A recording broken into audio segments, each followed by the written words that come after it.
What's up, everybody? I'm Jason, and welcome to another episode of my podcast. This is the podcast for uh, Friday, the 6th of August, 2021. And I've got three things I kind of want to talk about today, which are a video day that I shot for the last week, the EOS R3 resolution stuff, and some more stuff on the RF 14 to 35 f4. And I'm going to run through them in that order. So jumping in, starting off, if you were watching this relatively in close proximity to when it's posted, or you're a subscriber, you'll probably have noticed that I have posted a video a day every day for the last week.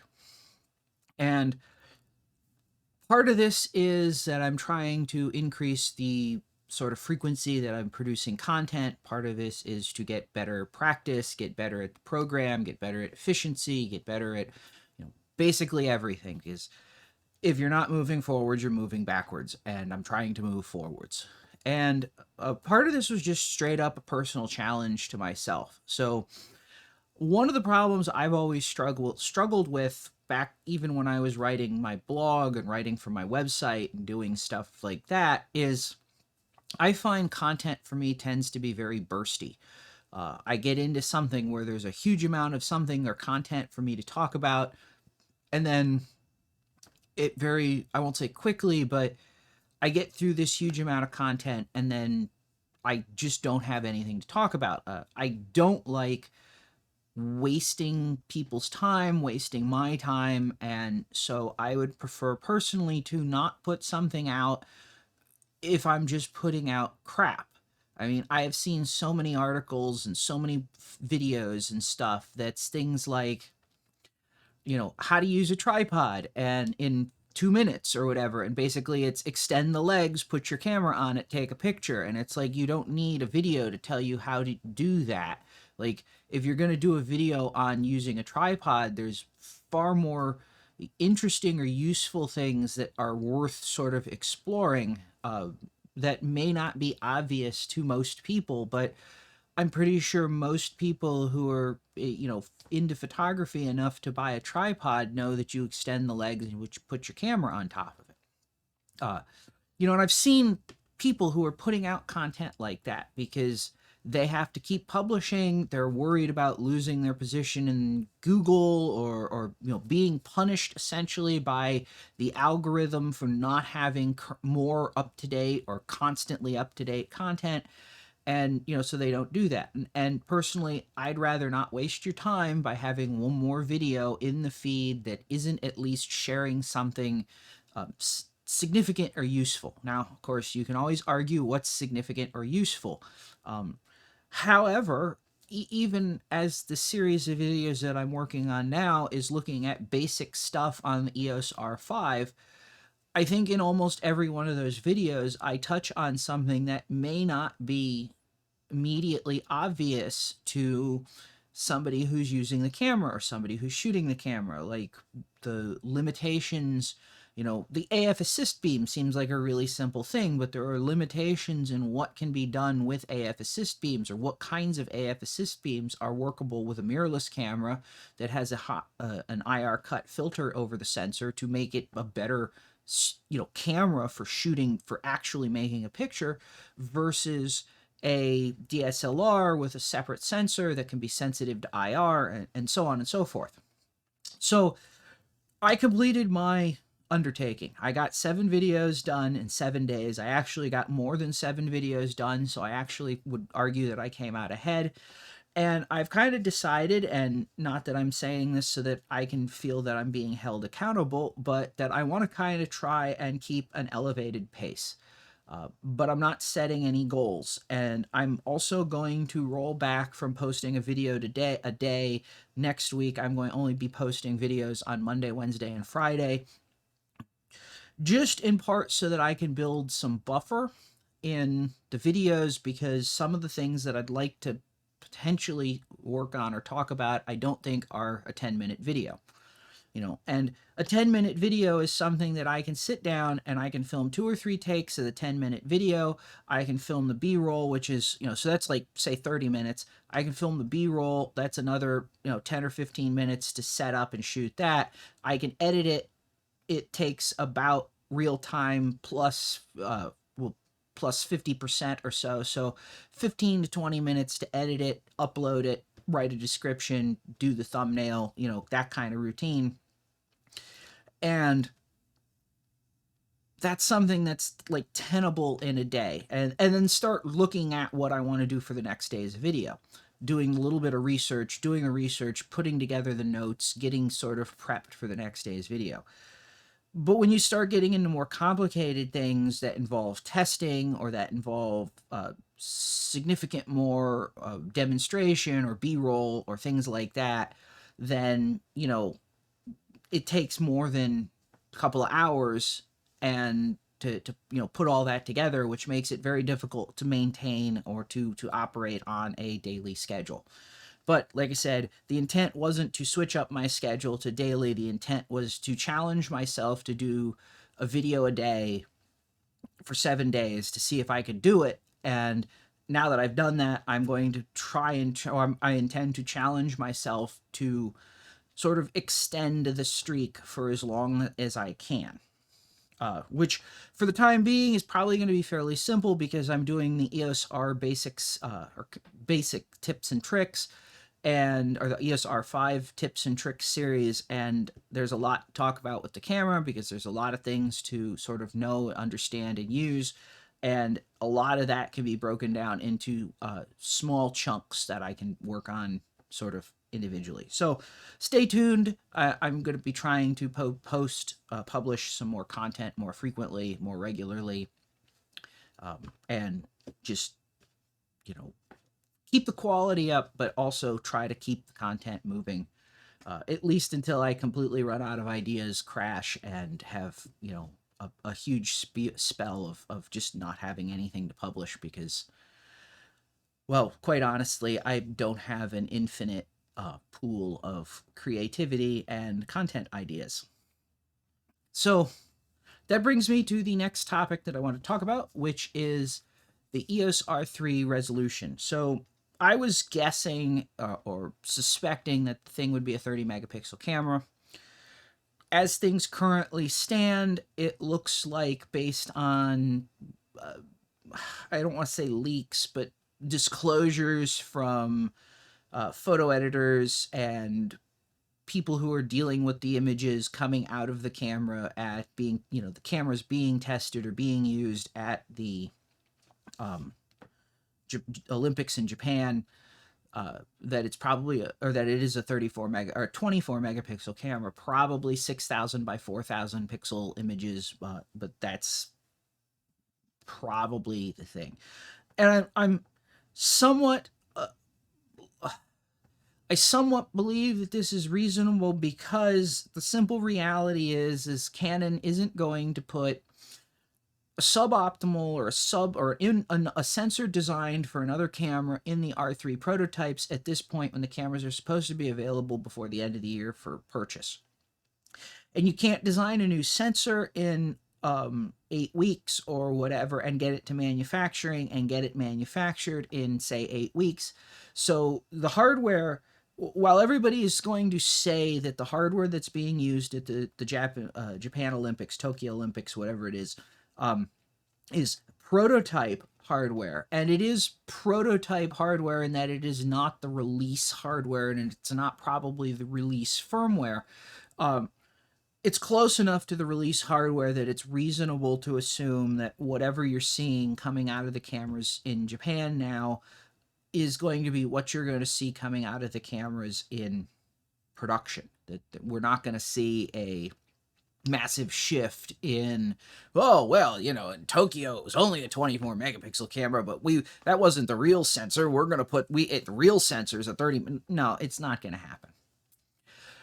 What I find hilarious from watching this and watching sort of the discussion about this is the absolute volume of commentary that is butthurt or like doesn't understand business or thinks that if Canon's R3 isn't a competitor to every camera in every market segment and every possible use case, that Canon is doomed or something like that. And that's not that's not the reality of business. It's not the reality of engineering, and it's not the reality of, well, reality. And quite honestly, I find what's hilarious about this is I've seen several instances of people going on about how the camera is, it's crap because it's only 24 megapixels, and how could Canon release this, and they don't understand what professional photographers want, and blah, blah, blah. And then you go look at what their profile, what they list is what kind of camera they own, and as, someone who's presumably trying to speak for professionals, and they own a Rebel or a basic, very entry level camera, or a 90D or something like that. I'm not saying you can't be a professional photographer for if you are shooting with a Rebel or a 90D. It's certainly possible to make images that you can sell, and therefore qualifies you as being a professional photographer. But if you own a Rebel or a 90D, and that's the tier of camera that you consider fitting in your market segment or fitting in your budget as a professional photographer, then you're not really in the market segment to talk about the people who are buying $4,500 to $5,000 or $5,500 cameras really actually want. And it's also, I find it very interesting how a lot of people want to criticize Canon for not listening to photographers. And quite honestly, Canon, in my experience at least, Canon is far more listening to photographers, or far more interested in listening to photographers, or looking at opinions of photographers than maybe any of the other companies. So, and I say this from practical experience. So I'm a Canon user. My cameras are registered with Canon, or I've registered my cameras with Canon. I'm also a CPS member. And 2 or 3 times a year, at least, I get a survey from either Canon or CPS about what I'm interested, or what features are necessary for me, what segments of photography, landscape, wildlife, portrait, wedding, etc., that kind of thing, what segments of the photography industry I'm in, and this has been going on for the last 5-6 years at least, that I get this kind of, like, these kinds of surveys. um like, their email, like I said, some come from Canon USA, some come from CPS. Of the 3 big manufacturers, so say Canon, Nikon, and Sony, Canon is the only manufacturer who has at least in the case speaking for Canon USA, they're the only manufacturer that has a prominent feedback form on their website. Go to usa.canon.com, look at the top of the page, you'll see a thing that says feedback in the menu, I don't know what you want to call it, header bar or whatever, very top of the page. You can provide product feedback through that form to Canon, and so anybody can provide feedback. I went looking for a similar capability on Nikon's site and Nikon USA, and I couldn't find it. Now, I didn't spend hours and hours looking for it. I looked at the top, I looked at the bottom, I went to the support section, sort of the most obvious places that I would look. So I'm not saying they don't have something like that, but in the case of both Nikon and Sony, I couldn't find one easily. And so even if they do have it, it's not something that they seem readily interested in, putting out there.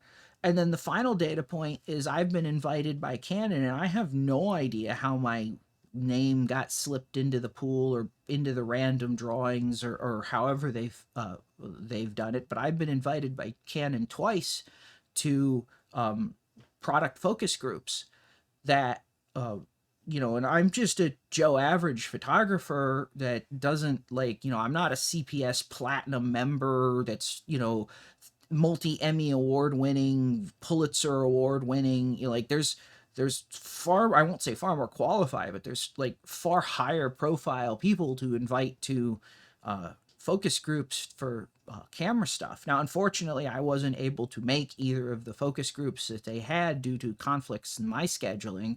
I would have loved to have gone, because I think it would have been very interesting and informative from from my perspective as a Canon user. But talking to, and a lot of the people that I work with or I'm friends with are not Canon users, they're Nikon users. Uh, Talking to them, the response that I get from them is basically, and they're, most of them are working photojournalists or working photographers in some respect, and or NPS members, and the response that I get from them in talking to them is, it's pointless to talk to NPS, it's pointless to talk to an icon, it's pointless to complain about a broken feature or something not working, or there's no feedback you know mechanism. And whenever they do feedback, even if there's a lot of people feeding back that this is a problem or that's a problem, the response that they get from Nikon is like, go away. I mean, that it's not directly, but like, they've said things about, having talked to you know higher up people at NPS that they knew, and that they would you know basically be told, yeah, we know there's a lot of people complaining about it. We've raised it with Nikon Japan. We've raised it with Nikon USA. We keep bringing it up that this is a big problem for our photographers, and we get nothing in response. There's no feedback. There's no, we're looking at it, we're working on it, we understand, whatever. Like, we feel for you, but like, our hands are not, like, we're not getting any progress on this anyway either. So when Canon comes out with this camera and it's 24 megapixels, the popular response is always, to me, seems to be, well, it's not as high resolution as the Sony Alpha 1. Of course, it's the EOS R3. It's not the EOS R1. It's not targeted at, it's not intended to be a camera that is the absolute top end flagship product. And that's indicative by the name, because if it was intended to be the flagship product, Canon would have called it the R1. 1 is the number that Canon has used for their flagship cameras going back to the early 90s. Actually, probably even before that, like there was the F1 and the A1 that were flagship cameras. But maybe that's not quite as accurate, or there's some different considerations there. But it's not intended to be an A1 or a Z9 flagship camera that is attempting to do everything, everything, and then being compromised in it. It's intended to be a high frame rate camera for journalists, and it's probably going to excel in low light because it's got big pixels and they're backside illuminated, and and this isn't to say that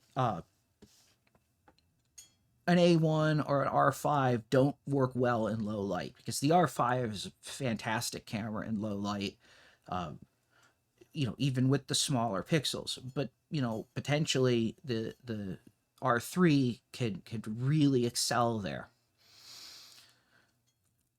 And they're building something almost certainly based on feedback from professional photojournalists that are the target market of the camera. And I know it sounds absolutely insane, because this is the kind of thing that I understand the projection bias that comes here. I shoot RAW, and I find myself kind of at times going like, why wouldn't somebody shoot RAW? Why would you shoot JPEG? And yet, when I've been out at other friends' weddings or things like that and talked to, say, wedding photographers, and found wedding photographers that shoot JPEG, they don't shoot RAW, because JPEG delivers all the quality that they need for their deliverables, and their files are smaller. It's faster for them to process things. It's faster for them to turn things around, and it's just not necessary. And this is a decision that they're making as a successful business based on their cost benefit analysis of what is necessary for them to produce. Likewise, I've seen a number of people who are photojournalists, not in person, so this is a more anecdotal thing.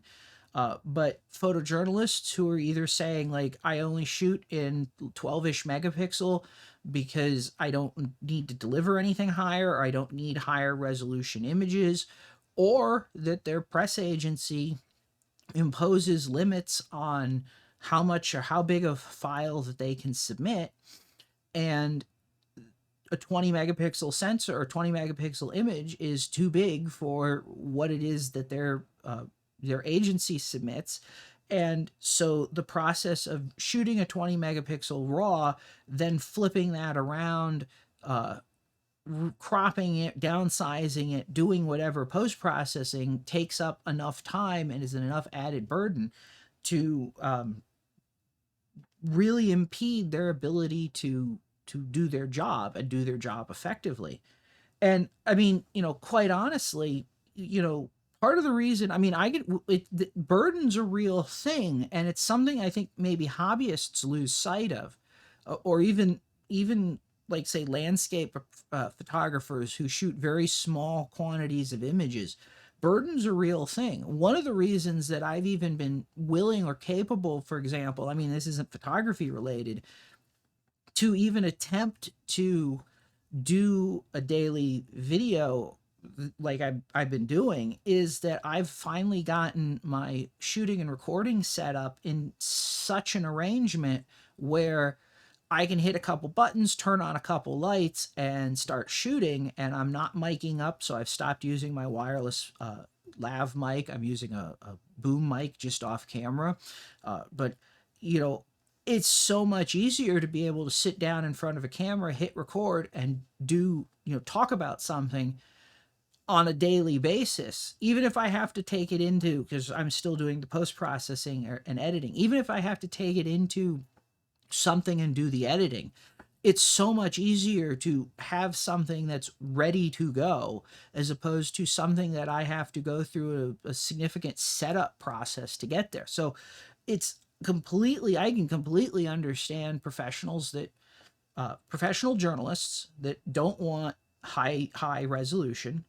They're going to shoot in JPEG or at a downsampled size anyway, and they're more concerned about getting the best quality image that they can get out of the camera instead of something that they can then take and post process into a really good image, because it's shoot, upload, go. And for I won't say that, like, it would be a falsehood to say that professional photographers and photojournalists don't care about image quality. They absolutely do. But I also would wager that there's a huge difference in the interest in quality that they have, or the quality that they're concerned about with, for example, what they're shooting for work than what they might go and shoot on a vacation somewhere.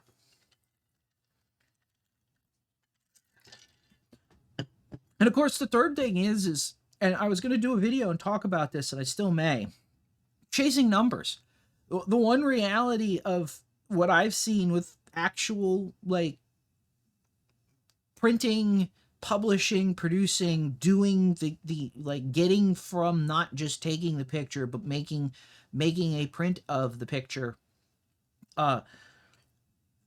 there's a very real confidence that you gain in just how much resolution you need. And so, I mean, I watch people who talk endlessly about, oh, I need 60 megapixels and 80 megapixels and 90 megapixels. And it's like, and then I look at prints that I've made from 6 megapixel images that are absolutely fine.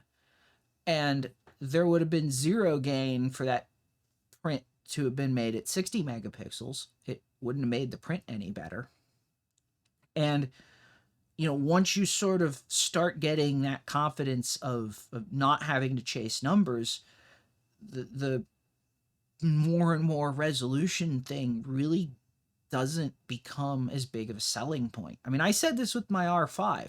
I bought an R5 in spite of it being a 45 megapixel camera, not because of it. And, quite honestly, I probably would have been completely happy with it being a 30 megapixel camera. I'm not in any big rush to sell my 5Ds, although I'm using them primarily as video cameras at this point. But like I'm not in any big rush. The 30 megapixel images those cameras turn out are more than adequate. I do have to say I like a lot of the things about shooting with a mirrorless camera over shooting with a DSLR, WYSIWYG, all of that kind of stuff. It's a different cup of tea, but that's neither here nor there either. So anyway, going back to the R3.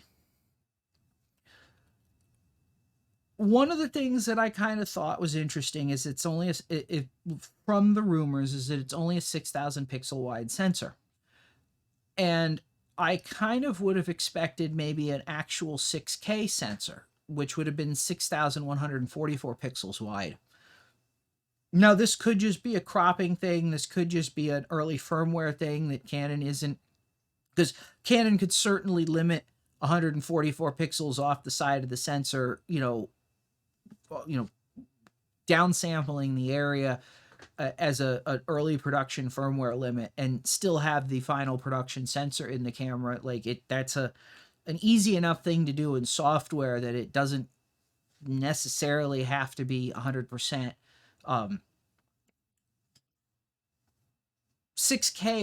6144 would be exactly 6K cinema. Of course, that's another thing that is, an open, interesting question with respect to the R3, which is because it's not targeted necessarily as being a cinema camera or being for movies. The R5 kind of was or is, and the 5D before it kind of was, and the 1D is more not, was more targeted as, or the 1DX was more targeted at like journalism and still photography, not video. That there may not be, they may not have the interest in the software and the firmware to, not have a full 6K video. So 6,000 pixels is 144 pixels short of what it should be for 6K. I'd be interested to see if the camera, I would expect it to be there, but I would be interested to see if the camera has DCI crop modes. Instead of just UHD, so 17:9 instead of 16:9. That's something that if it's not being targeted for cinematography, maybe they leave that out. So anyway, I guess wrapping up on the R5 or the R3, I have to say in a sort of weird way, I'm slightly disappointed that they went with 24 megapixel instead of 30. And I say slightly weird because while I say that I'm disappointed that I would have liked to have seen 30, and I would have liked to have seen 30. The flip side of it is I'm probably never going to own an R3 anyway. I'm not the target market for the R3. I'm not really, there may be something in the future I may potentially, when the R1 comes out, move from R5s to R1s or R1 and an R3 or something like that, depending on what the battery situation is. But having been a 1D owner and a 5D owner and having to deal with two different kinds of batteries and two different kinds of chargers and one big ass bulky charger and one that's not, I like having all my batteries use the same charger, or all my cameras use the same battery and charger, and that's a thing for me. And then, like I said, most of the big selling points on the R3 are just not things that do much for me. I'm not a sports photographer. I'm not an automotive photographer. I actually find the argument that wildlife photographers wouldn't want the camera because the resolution is too low to be kind of funny, because what I found in my experience shooting wildlife is that the resolution is probably fine. And if if your strategy for wildlife photography is to put a big ass lens like a 600 or an 800 on your camera and then put a teleconverter behind that and then crop to something that's way smaller than, that's in the 20 megapixel range, but you're using like a 45 megapixel sensor to get there, the quality of your images isn't going to be that good. It certainly wasn't I certainly ran into far more problems doing that kind of thing when I was in Yellowstone a couple of years ago and shooting a 600 with a 2x teleconverter and all of this and getting all kinds of atmospheric distortion issues and just generally not the greatest results, that like I've kind of realized that if you're a wildlife photographer and you want a ton of resolution, you probably really just want to get closer, figure out how, build a blind, you know, learn some field craft. But sitting a half mile away from whatever it is you're shooting and shooting it with a 10,000 millimeter lens does not make the best pictures. Now, granted, if you're shooting snow leopards or something like that for the BBC, you know, there are situations where having a ton of reach is a thing. But in general, like, I don't really see an argument that 24 megapixels is insufficient for wildlife photography. So, like I said, a little bit disappointed, but like I also said, I'm not the target market. I probably won't own an R3. I'm not planning on buying an R3.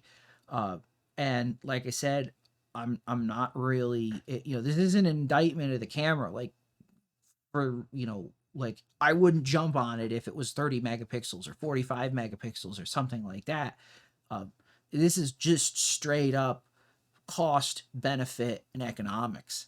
And the camera's going to cost more than I'm willing to pay for a camera at the time, you know, in the current time. It's not going to provide me the added benefit that it provides, say, a photojournalist, because where it shines, what its capabilities, where it's designed to be really good, just isn't things that I use. Like 30 frames per second, I have no real need for interest in that. You know, I know people will swear up, down, left, right, and center that 30 frames per second is so important for landscape or for wildlife photography, but you know, having shot birds at 6, 12 is great, 20 is fine, 30 ain't buying me 50% better pictures, or, you know, something like that. So anyway, I wanted to talk about the sensor on the R3 and the sort of fallout on that. The last thing I want to talk about today, is wrapping this up, is the RF 14-35 f4L. Brian over at thedigitalpicture.com has posted some preliminary image quality tests for the 14-35 f4L, and it looks pretty good. And I talked about this on the video I was on with Chris, and I talked about this a couple weeks in the last podcast, or the one before that, I think, about the problem I'm having figuring out whether I want a 14-35 or a 15-35, you know, whether I want f4, whether f4 is adequate, or I want f5.6. And one of the things for me that was a somewhat deciding consideration, or somewhat relevant consideration, was image quality. I expected them to be on par-ish. Like, I didn't expect the one lens to be like, I didn't, even though the 14-35 is cheaper, I didn't expect the image quality to be worse. And it turns out that it looks like in a lot of cases it's better, especially in the corners. So looking at my notes here, I have at focal lengths less than 20 millimeters, the image quality between the two lenses is close enough that you're nitpicking for differences. And this is on an EOS R5, so at 45 megapixels. And that, to me, it looks at looking at the test images that Brian's posted, that the corners seem a bit sharper and the center might be a bit softer, but there's also some distortion issues going on, and that kind of distorts what you're looking at. And at this also, the digital picture doesn't have 16 millimeter for both lenses. They have 14 and 16 for the 14-35 and 15 only for the 15-35. So you never quite have, at least at the very wide end, you never quite have a perfectly apples to apples comparison. At the very long end, it looks like the 16-35 might be a touch better. At 35, I thought it looked a little bit better, especially in the corners. But, you know, part of that too comes back to where do you use the lens, which brings me back to the problem that I have sort of deciding, that I kind of talked about in the last podcast. So the 14 to 35 f4 is $600 cheaper than the 15 to 35 f2.8. It's 10.6 ounces, so like better part of a pound, almost two, or was it almost 2/3, more than 2/3 of a pound? Yeah, something, I don't know, something like that. More than half a pound, more than 300 grams exactly lighter than the F2.8. It's over an inch shorter, so it's way smaller and way easier to pack. And the image quality, which could have potentially been a differentiating factor, is basically, to my eye, looks like it leans towards the 14 to 35 at most focal lengths, especially towards the wide end, versus 15 to 35 that really only is marginally better at 35, at least the way I was, from what I was looking at the preliminary tests. Now, of course, Brian posts basically what ultimately is a subjective test. They're crops of a resolution chart, but they're not. He doesn't run test or measure the actual lens resolution. So you're looking at a crop of a resolution chart and making a determination based on that. You don't have actual numbers. So there is a, to my eye, aspect to looking at his tests.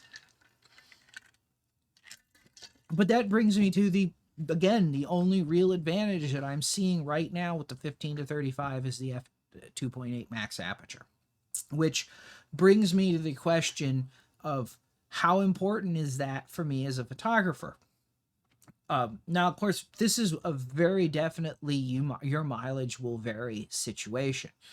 This is me. I'm talking about me, my usage, my cases, my situation. You may very well be different, and that stop may be very important to you. But generally for me, I find that I don't shoot wide open. I'm shooting at f4 or 5.6 or f8 and not 2.8 because, like, if I'm shooting a landscape, I want depth of field. I generally want more depth of field in most of my images anyway. Is sort of the tends to where I'm going. And with an ultra wide, depth of field is generally pretty deep anyway, so you don't gain an awful lot of background blur going from 4 to 2.8. Where I was sort of really thinking about the 15 to 35 was for like night landscapes. Some people would call it astrophotography.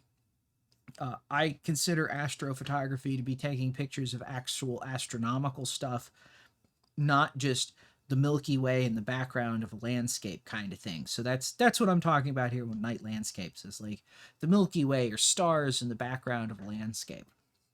And my thought process was that for night landscapes, f2.8 is obviously faster. Looking at my collection, limited as it is, of night landscapes that I've shot, a vast majority of them have been shot with my 24 to 70 at f2.8, usually at 24. So that somewhat to me says, well, maybe I'd shoot wider at for night landscapes and at 2.8, and that would be a workable solution. The other thing is at f2.8 I'm also tending to shoot at 12,000 ISO 12,800, which tends to make pretty noisy images. I'm not a huge fan of short star trails. If you're going to do star trails, I want long star trails. If I'm not going to do star trails, I want my stars to be pretty much point sources, which tends to necessitate fairly fast or fairly high shutter speeds, which tends to necessitate fairly high ISOs. And so that got me thinking, in addition to changing my setup here. So if you notice, compared to some of my other videos in the past, I'm a little looser. The composition here is a little looser. I'm shooting with a 40mm f2.8 STM instead of a 50mm f1.8 STM.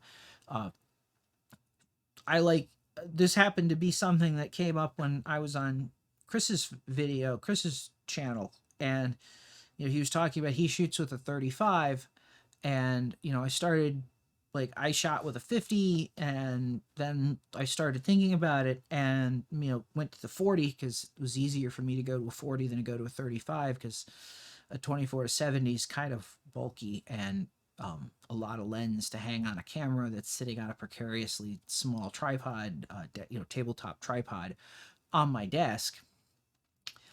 But then I started thinking, like, well, if I'm going to shoot like these videos with like a 35, and I want to maybe blur the backgrounds more, then a 35 f1.4 would be kind of a good shot, a good lens for doing these videos. And a 35 f1.4 would let me do that night landscapes. Now, it wouldn't be as wide angle. I wouldn't be shooting at 24. I'd be shooting at 35. But shooting a 35 f1.4 at 1.4 would let me drop my ISO essentially 2 stops, and I'd be able to shoot at around 3200 instead of 12,800. Now, obviously, Canon doesn't have a 35 1.4 for the EOS R platform yet, but they do have a 35 1.4 for the EF platform. It's a good lens, the 35 f1.4 L2 USM, and the refurbs are about $1,400-$1,500-ish dollars, and that $600 savings goes a pretty good chunk of the way. I mean, not all of the way, obviously, not even halfway, but pretty good chunk of the way to paying for a 35 1.4 L, and that can do double duty as the lens that I'm using for my video setup and the lens that I would use for sort of night landscapes. Maybe. Not entirely sure. And this is where, like I said, the problem gets problematic again, because I don't like renting lenses. And this is one of those things where it's almost like, we'll rent the lens, try it, see how it works, see if it's the right things. I don't like renting lenses because almost always my experience has been that if you rent a lens for about a week, you end up paying about a tenth of what the value of the lens is if you bought it. And if you've already pretty much settled on what you want or what you think you want, renting basically just means you paid 10% more for the lens that you're going to buy. And that never seems to be like a really good strategy to me. I'd rather try to figure out what exactly I want and buy it, and not, and if it really doesn't work out, return it, then, or if I have it for long enough, sell it, then rent something and end up paying 10 to 15% more overall for it. But like I said, the interesting thing is that the image quality, the early test on image quality makes this lens, it's far less of a question. Like, I know, like I said in previous videos, image quality is not the dominant factor for what I'm looking at in a lens. It's other things. And as long as the image quality is good enough, that is a significant or sufficient marker for me to really care about other things. But this having better image quality and being cheaper, and really then it becomes, like I said, I think the interesting discussion, at least for me, is, can you get rid of if you get the cheaper lens, can you get a prime that's much faster and make that your sort of go-to lens, and then not have to worry about the faster, that would almost be a better, less compromising situation than buying a fast zoom that is big and heavy. It's not and expensive, and it's not necessarily going to be used as that, fast zoom in the vast majority of cases. Like, the vast majority of cases, I'd be stopping it down, in which case, why not start with a smaller, lighter lens? Yeah, that's already stopped down a little bit, but at the same time, I'm not having the 14 to 35. You wouldn't have to, or again, at least based on the preliminary tests, I wouldn't need to stop it down to 4 to get a sharper image. I'm already getting a sharp image at, a sharper image at 4. So I don't know. It's interesting. It's one of those things that Like I'm still up in the air on very much. So I'll probably end up talking about this more, but if you're even remotely interested in the 14 to 35, head over to thedigitalpicture.com. I'll put a link in the description, and check out the image quality tests, or I'll put a link directly to the image quality tests in the description. So that about wraps up this video. If you've made it this far, thanks for watching. If you found this interesting or useful, please consider smashing that like button. Consider subscribing. I'm currently in the middle of a sort of heavy project doing tips and tricks for the EOS R5. Hopefully I'll have something interesting and new to come out after that, but that's probably several weeks away, so, who knows? Like, comment, subscribe, all the YouTube stuff that they always tell you to do. And as always, thanks for watching, and I'll see you next time.